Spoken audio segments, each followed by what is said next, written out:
Hi, welcome back to my channel. My name is Bee, if you didn't know, and today we're going to be making a solar system inspired necklace. I'm also going to be sharing with you some little fun facts about the solar system that I've learned in my astronomy class. Let's get started. I just wanted to start this off by showing you the different types of beads I was going to be using to represent the different planets. I'm going to use this bead to represent Mercury because its core is unusually large for its size, and this bead is clear and you can see the middle of it. And scientists think that when it was still forming, it may have been hit by a large asteroid that blasted its outer layer into space, which is why it has such a large core. I'm going to be using these two beads to represent Venus and Earth because they're basically identical in size, and Venus has a very thick atmosphere and is much closer to the sun, so a lot of science fiction writers thought that this meant that Venus was a tropical paradise sister planet to ours. But once scientists were able to penetrate the atmosphere, instead learned that it was incredibly volcanically active and very much not a paradise. Just a little fun fact about Earth. Like all the other terrestrial planets, when Earth was still very young and still very hot, it went through a process called differentiation, meaning that all of its heaviest materials sunk to its core, while the lighter materials rose to its surface and formed its crust. I'm going to use this little charm to represent our moon for obvious reasons. And our moon was thought to have formed by a Mars-sized asteroid hitting Earth when it was still pretty young, that blasted a large amount of the Earth's crust into the space surrounding it. All of this debris stuck around because Earth's gravity was strong enough to keep it in orbit around the planet, and eventually it all accreted into our moon, meaning the individual pieces grabbed hold of each other and stuck. I'm probably going to use the word accretion a lot in this, so it's good that I explain that now. I'm going to use this pretty guy to represent Halley's Comet, which was named such because in 1682 an English scientist named Edmund Halley had shown people that a comet that was seen this year was the same one that had been sighted before. He calculated its orbit using Newton's law of gravitation and predicted it would come back in 1758, and he was proven correct when it came back that year, so they named it after him. I'm going to use this little red bead to represent Mars because it's the red planet, and I'm going to use this little seed bead to represent Olympus Mons, which is a really old volcano that happens to be the tallest known mountain in our entire solar system. It's 3 times as high as Mount Everest. Are they exactly the same color? No, but I had to make do. I'm going to use these 3 little stars to represent the sun. And fun fact about that big guy, the temperatures and pressures inside the sun turn 600 million tons of hydrogen into 596 million tons of helium every second, meaning every second the sun loses 4 million tons of mass due to its nuclear fusion. I'm going to use this bead to represent Jupiter because it's the largest bead I have, and Jupiter is the largest planet in our solar system and has at least 67 different moons, 4 of which are considered Galilean moons because they were discovered by Galileo.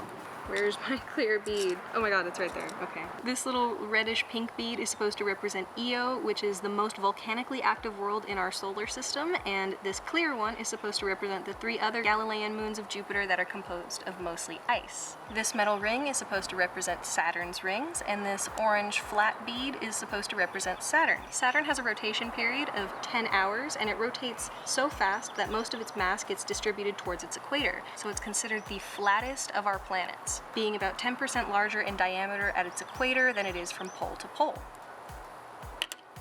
These 2 beads are supposed to represent Uranus and Neptune, which are nearly identical twins, with the exception that Neptune is slightly smaller and more blue, and their blue colors come from a high amount of methane in their atmospheres. Think Breaking Bad.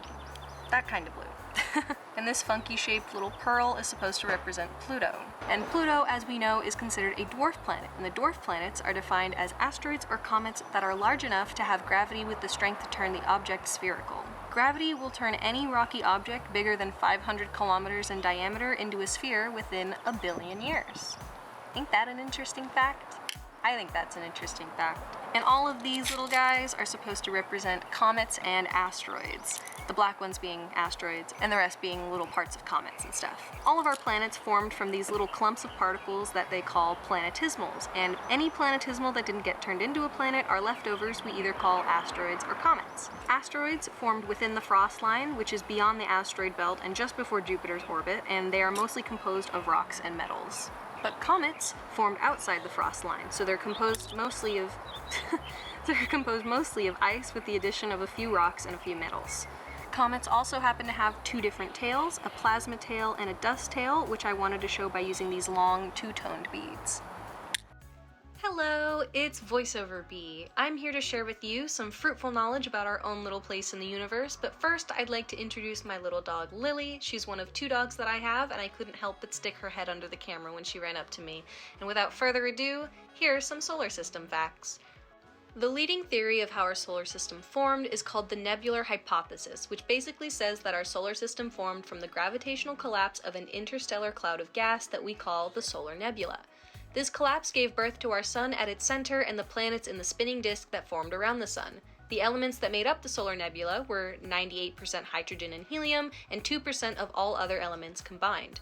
The terrestrial planets, Mercury, Venus, Earth, and Mars, are made of this heavier 2%, while the Jovian planets, Jupiter, Saturn, Uranus, and Neptune, are made primarily of hydrogen and helium and hydrogen compounds like water, H2O, ammonia, NH3, and methane, CH4. Also, keep in mind that the word Jovian means Jupiter-like. The surfaces of all the terrestrial worlds, including not only planets but also moons and large asteroids or comets, are shaped by 4 major geological processes. Impact cratering, which happens when an asteroid or comet hits the surface of the world, volcanism, which refers to the eruption of lava onto the surface, tectonics, which are basically earthquakes, and erosion, caused by water, wind, ice, etc.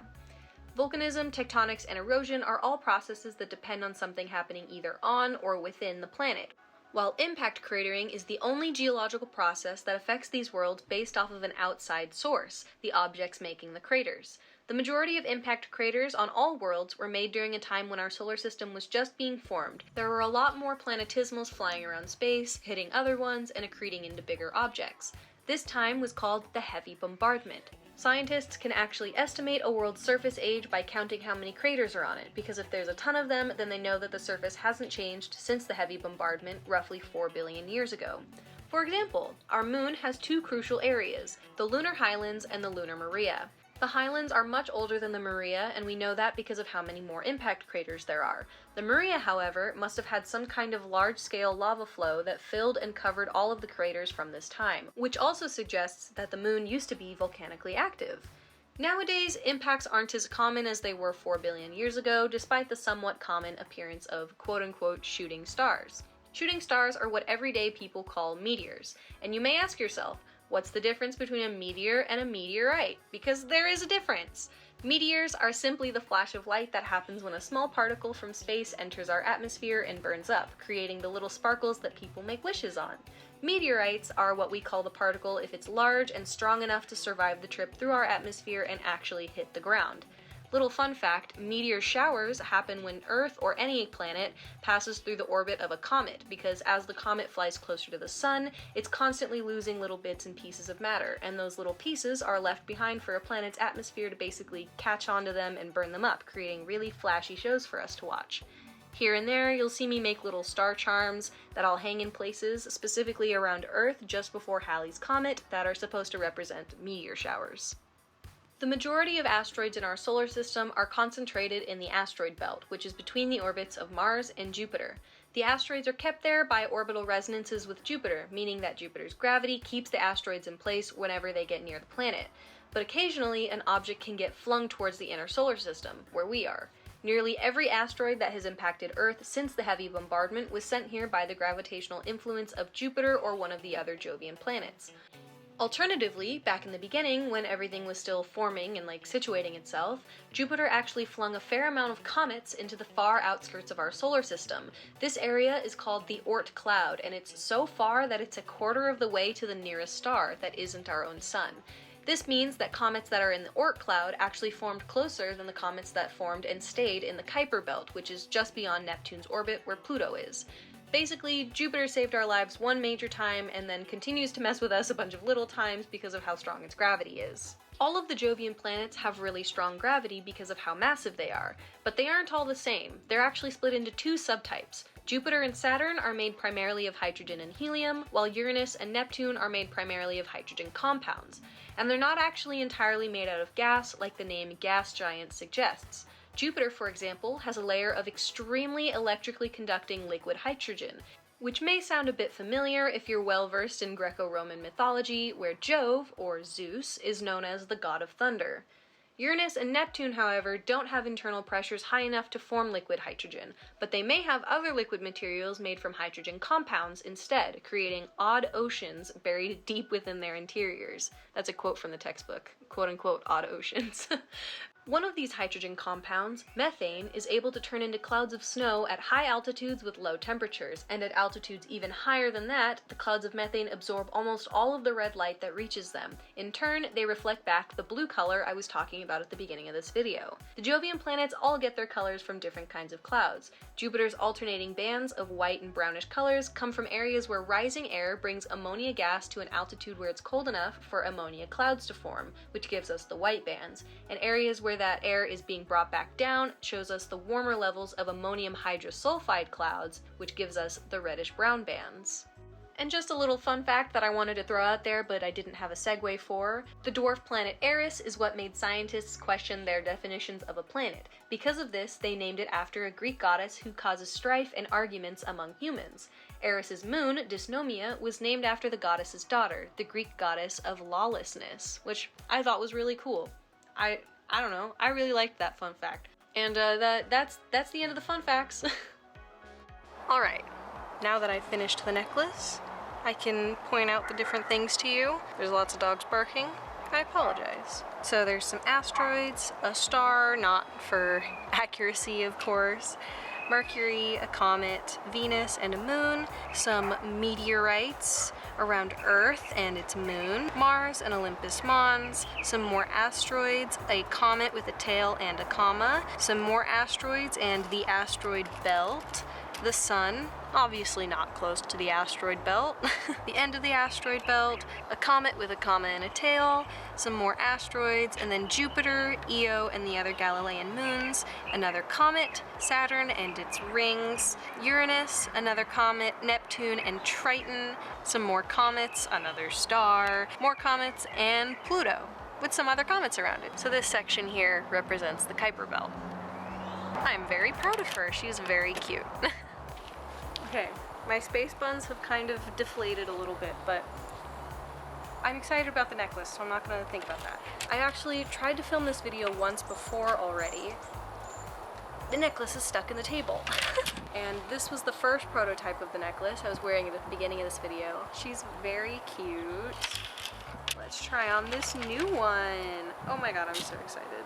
I wanted to make Pluto the counterweight on the chain, but that didn't play out because my little charm stick things were actually too thick to go through the hole for the hole in the pearl.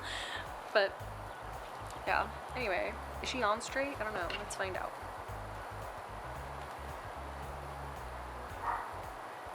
Oh my gosh, that's so cute. Gotta bring out the other one too. My other planet necklace. I didn't make this one, I got it from some store at the mall. I love her. So that will actually be all for this video. I hope you enjoyed the fun facts. I'm having a lot of fun in this class. I'm learning a lot of things. I'm sharing a lot of fun facts with my friends, and now with you guys.